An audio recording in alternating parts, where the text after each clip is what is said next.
மாந்திக்கு வந்து எளிமையான தாந்திரிக முறையில் வாழ்வியல் பரிகாரங்கள் இல்லை, கண்டிப்பாக இல்லை. இப்போ துர்மரணம் அடைந்தவர்களுக்கு மாந்தி தோஷம் இருந்தது அப்படின்னாக்கா, அந்த டெட் பாடியை எடுத்துகிட்டு போகிறாங்கனாக்கா அந்த செலவு நீங்கள் ஏற்றுக்கணும், அந்த காரியத்தை நீங்கள் ஏற்றுக்கணும். முன்னால முடியுமா? இப்போ அனாதையான ஒரு ஒரு ரோட்டில் ஒரு ஆக்சிடென்ட் ஆகி போச்சு, யாரும் அந்த பாடி எடுக்கலை, பாடி தொடப்போனால் என்ன ஆகும்? போலீஸ் வந்து கேஸ் ஆகிடும். அப்போ அந்த வந்து போலீஸை சொல்லி ஒரு கவர்மெண்ட் பீரியட்ட போய் அஃபிடவிட் வாங்கி நான் அதை என்னுடைய இது செலவெல்லாம் நான் ஏற்றுக்கிறேன் சார்னு சொல்லிட்டு அது காரியம் பண்ணிட்டு வந்தேன்னா மாந்தி ஆயுசு முழுக்க உங்கள் கிட்டே வராது. மாந்தி அடைக்காமல் நீங்கள் பலனே சொல்லலாம். இல்லைன்னா திருக்கோயில் பரிகாரம், இல்லைன்னா திலோகமம் தான் பண்ணியாகணும், வேறு வழியே கிடையாது. காரணம் என்னென்னா, துர்மரணம் அடைந்து விட்டால் இறந்த நபருக்கு சடங்குகள் சம்பிரதாயங்களை சரிவர நடத்தாமல் விட்டு விடுவதும், வருடாந்த திதிகள் சரிவர போனாலும் சரிவர செய்யாமல் போனாலும் அவரது ஆத்மா ஏதேனும் ஒரு வடிவில் வெளிப்படுத்தி கொண்டே இருக்கும். அதுதான் நாம் படும் துன்பம், துவையான கஷ்டங்கள். சரி, இதுதான் வந்து மாந்திக்கான எளிமையான ஒரு இது. மாந்தி வந்து ஒரு துணை கிரகம்னு ஒன்று அப்படியே தூக்கி கலாச்சிட வேண்டாம். இது சாதாரணமான விஷயம் கிடையாது. நவகிரகங்களைப் போல் அல்லாது ரொம்ப ரொம்ப பவர்ஃபுல்லான கிரகம். 9 நவகிரகங்கள் கொடுக்காத யோகத்தை இந்த மாந்தி கொடுக்கும்.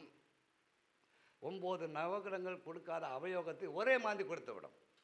இதுதான் மாந்திக்கிட்ட இருக்கிற ஒரு இது. நன்றி, வணக்கம்.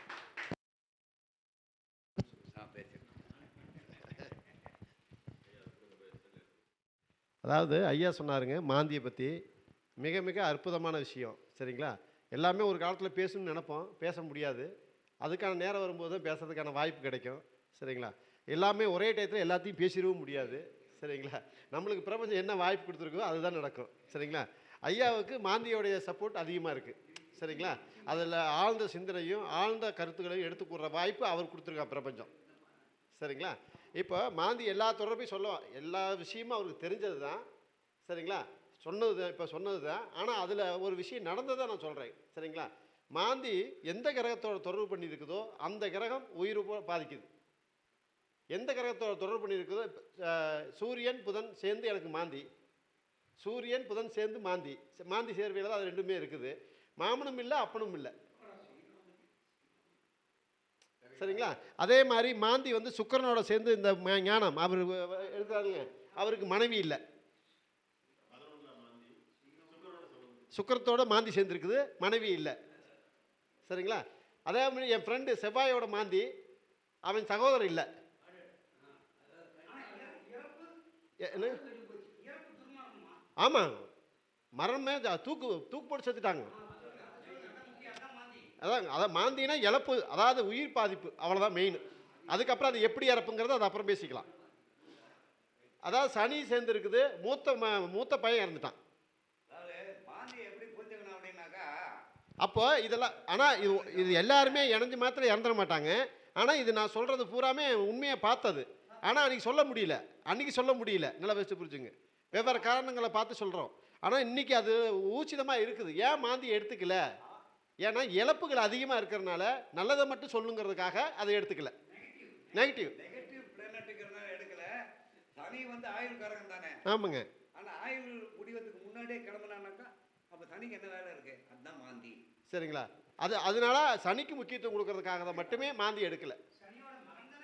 மாந்தி ஆமாங்க, அது மகன் தான். ஆனால் பட்டு ஒரு தொடையில் ஒரு பகுதி, வெட்டுப்பட்ட பகுதி தான் மாந்தி, துணைக்கோள். சரிங்களா?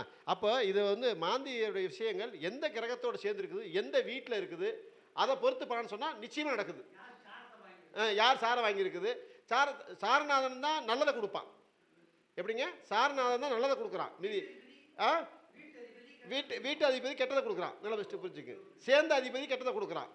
நட்சத்திர சாரம் தான் ஒரு வேளை சூரிய சாரத்தில் இருக்கான்னு வச்சுக்க, நல்ல புகழாக இருக்காங்க, நல்ல புகழாக இருக்கான். புதன் சாரத்தில் இருக்குன்னு வச்சுக்கோங்க, நல்ல ஜோயிடராக இருக்கான்,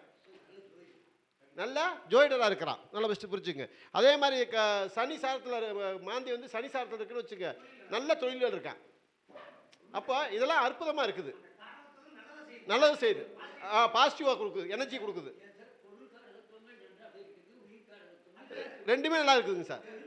சாரத்தில் இருக்கிறது ரெண்டுமே நல்லா இருக்குது. அதாவது இணைவாக இருக்கிறது அந்த கிரக ஆதிபத்தியம் மட்டும் தவறாக இருக்குது. சரிங்களா? அந்த மாதிரி விஷயங்கள் இருக்குது. நாம் பார்த்த வகையில் ஐயாவும் அதான் சொன்னாங்க. ரொம்ப அற்புதமாக மாந்தி வச்சு பேசுனாங்க. மீண்டும் இந்த மீட்டிங்கில் இன்னும் மாந்தியை பற்றி என்னென்ன சொல்லணுமோ அந்த தகவலை ஐயா சொல்லுவாங்க அப்படிங்கிற உரையோட முடிச்சுக்கிறேன். ரைட், ஓகே ஐயா. வாங்க வாங்க ஐயா, நீங்கள் வந்து போட்டுடுங்க. வாங்க, நம்ம கூட்டத்துக்கு வந்திருக்கிறீங்க, உங்களுக்கு உங்கள் ஃபோட்டோ இருக்குங்களா? போடுங்க, இங்கே முன்னாடி போங்க, எங்கே வந்துடலாம். ராஜ் ஐயா அவர்கள் சிஎம் ஐயாவுக்கு பொன்னாடை போத்தி புகழளிக்கிறார்.